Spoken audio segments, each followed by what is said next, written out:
గారికి ధన్యవాదాలు. చాలా చర్చనీయాంశమైన అంశాలు అనేకం మాట్లాడారు. అది ఇక్కడ సందర్భం కాదు, సమయం కాదు కాబట్టి మనం విడిగా మాట్లాడుకుందాం. ఒకప్పటి 80లలో వచ్చినటువంటి అప్పటి సామాజిక అవసరం ఉధృతమైన భాషలో రావాల్సిన మార్పు ఉంది కాబట్టి అప్పుడు అలా ఉంది. ఇప్పుడున్న మారుతున్న పరిస్థితుల్లో మీరు అన్నట్లు హృదయ క్షాళనం చేసుకునే పురుషులు ఉండాలి కదా. హృదయం ఉన్న పురుషులు దొరకాలి ఫస్ట్ ఆఫ్ ఆల్, క్షాళనం తర్వాత. కాబట్టి హృదయం ఉన్న పురుషులు ఉన్న సమాజంలో అలా ఉంటున్న వాళ్ళలో మార్పును తీసుకురావాలని, ఇద్దరు మనుషులు స్త్రీ పురుషులు అనేది కేవలం లింగభేదమే తప్ప మనిషిగా జీవించే హక్కు ఉంది.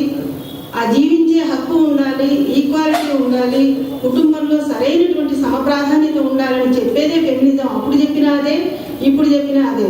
కొందరు గట్టిగా చెప్తారు, కొందరేమో నెమ్మదిగా ఈ అమ్మాయిలాగా చెప్పగలుగుతారు.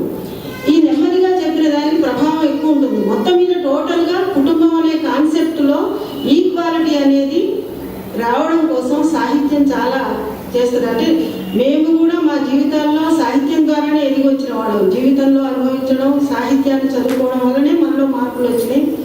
ఆ విషయాల్ని గమనించుకొని ఉన్న బెరుకును వదిలించుకొని నిర్మల తన స్త్రీ చైతన్యంతో రాస్తుంది. ఆ చైతన్యం అనేది సమానత్వం కోసం రాస్తున్నది కాబట్టి ఆ విషయాన్ని ఒప్పుకు తీరాలని అమ్మాయికి చెప్తూ హృదయ క్షాళనం చేయించుకోవడానికి సిద్ధంగా ఉన్న మన అందరం కూడా మంచి కుటుంబాల్లో ఉండాలనే ఆశని నేను కోరుకుంటూ ఇక నారాయణ శర్మ గారు